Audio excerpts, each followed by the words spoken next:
Hey there, my name is Alex, I am the Silver Mont, and we're going to talk about The Green Knight in this video. This will be almost a review, but perhaps less of a critique and more my impressions of the film. I know I don't cover movies all that often, but I enjoyed this one, and I think there's some relevance here too. First up, I unfortunately can't show any clips from the movie for copyright reasons, but what is The Green Knight? A low or medium budget film coming to us from A24 and David Lowery, based on an old poem, Sir Gawain and the Green Knight, Arthurian legends. Of course, the poem is centuries old, but I won't spoil the premise for those of you who don't know about it. I will go into spoilers a little later in the video, but to start off, I want to give my hopefully spoiler-free thoughts on the film and why I'm covering it. This film is one that I believe is going to divide viewers into roughly three categories: those who enjoyed it, those who hated it, and those who think it's pretentious, arty nonsense. There could be some overlap between those categories too, of course, but having watched it with someone who didn't enjoy it, nor understand it, I think I can understand why it's not for everyone. But I think that's fine. Not everything needs to be for everyone. It's okay for things to be divisive. I enjoyed the movie. If you don't, that's fine, it's not the end of the world. But why did I enjoy it, and why am I covering it? Well, all those clickbaity articles about how this thing is the Dark Souls of X or Y?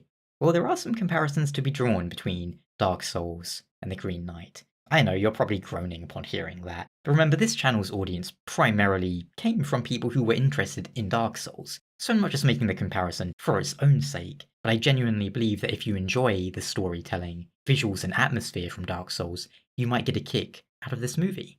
Likewise, if perchance you enjoyed The Green Knight and you're watching this and you've never played Dark Souls, well, maybe that's something you can check out. Remember the Tom Cruise film Edge of Tomorrow or Live Die Repeat? Well, that had the whole respawning and try again aspect of Dark Souls, you could say, but clearly the tone of that was nowhere close. The Green Knight, and keep in mind, in no way am I saying they were inspired by Dark Souls, but it uses some similar tools to achieve the storytelling and world-building results. First up, it's in the name, Dark Souls. The series is a dark fantasy. What do we mean by dark fantasy? Not that it's mature or overly violent, but that it shows both the fantastic, exhilarating elements of a fantasy world, as well as the darkness of those who inhabit it. The darker side of humanity, you might say. Not to mention the whole connection between humanity and the dark soul, which is quite literally a black soul. How does Dark Souls start off? With a damp, dingy jail where our hero sits in stupor. How does The Green Knight start off? Very minor spoilers, but with a similar long, panning shot showing something happening, the promise of adventure, or the chance for honor perhaps, only to eventually pan far enough to show that our hero is drunk and asleep. Naturally, a lot of these comparisons will be somewhat superficial, and the sort of thing you'll find if you look for confirmation bias. Dark Souls is light on dialogue and exposition, and features great deals of introspection. Characters are rarely concerned with anything out of their immediate sphere of influence. The world itself may be facing fantastic trials, but most characters are more concerned with personal issues. A missing father, the loss of one's self, the pursuit of glory, the pursuit of wealth. Then there's magic, which is treated in a similar fashion. Magic in Dark Souls and the Green Knight is understated and unquantifiable, a mysterious force that seems unnatural to the world, yet is presented very matter-of-factly. Along with the methodical pacing, and both have long, lingering shots, no quick cuts, perhaps one of the biggest comparisons is how both are somewhat open-ended. A lot of players enjoy exploring the lore of Dark Souls and coming up with potential answers for what things could mean or symbolize.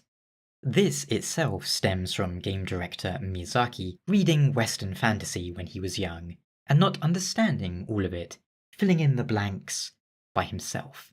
Likewise, The Green Knight is full of shots that, if you so wish, you can search for symbolism, which isn't spelled out to the viewer. Yet at the same time, you can ignore any symbolism and enjoy the imagery on a surface level, as building tone and atmosphere. By which I mean to say, the symbolism is not heavy-handed here.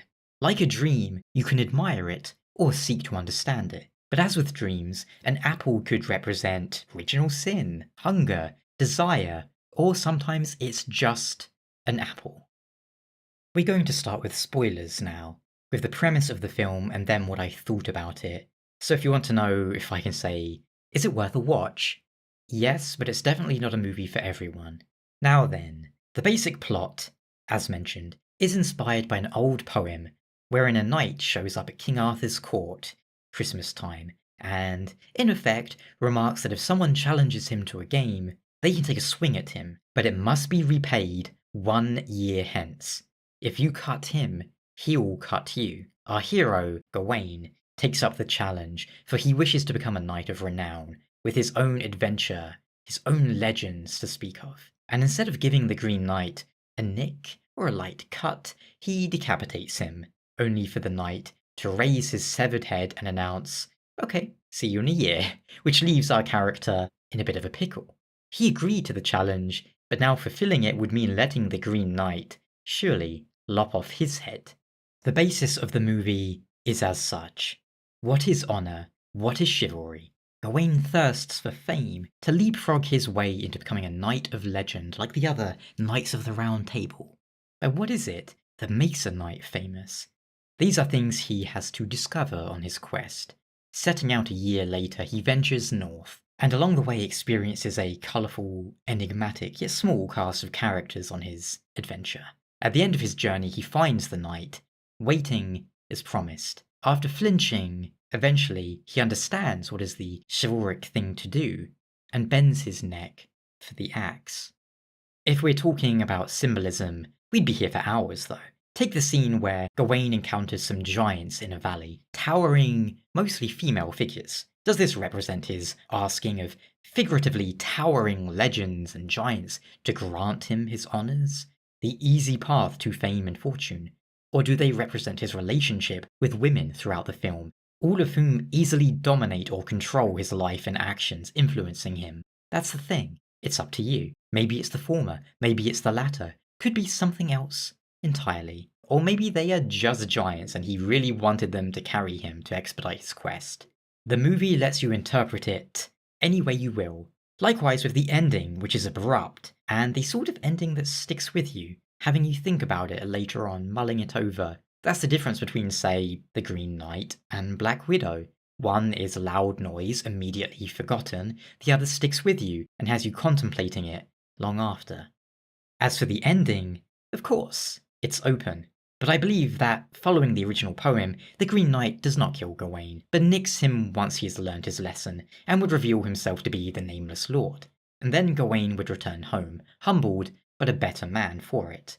And unlike his vision of the future, he would become a wise king one day, eventually letting his daughter follow him to the crown. And all in all, following the path of honour and righteousness, making every right decision, whereas in his vision of the coward king, he chose the wrong path. But that's how I look at it. If you've seen the movie, what did you think of it? Were you bored? Did you fall asleep during it? Did you like it? Love it? Hate it? Whilst I'm not about to say it's my favourite movie of all time or anything, I appreciated it and I enjoyed it a good deal. And if you've watched up to now and think it sounds interesting, then absolutely do go and give it a shot, and then come back and let me know what you thought. I imagine the film will go onto Netflix at some point, and then you can watch it at your leisure. But this is certainly best experienced in a theatre, although I understand that can be less appealing these days for any number of reasons. Thank you so much for watching though, and I hope you enjoyed this sort of review. Until next time, take care.